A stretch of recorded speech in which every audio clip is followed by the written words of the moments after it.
Аускультация легких. Обычно проводится по установленному плану. Фонендоскоп всегда необходимо ставить в строго симметричных точках правой и левой половины грудной клетки. Выслушивание начинается с надключичной ямки. Справа, затем слева. Потом подключичные ямки. Также справа, слева. Далее мы продвигаемся вниз на третье межреберье справа, третье межреберье слева.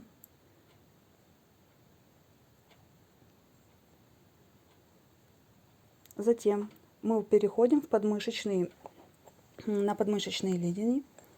При этом пациента просим поднять руки вверх.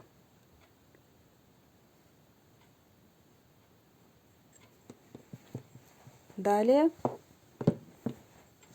переходим на спину.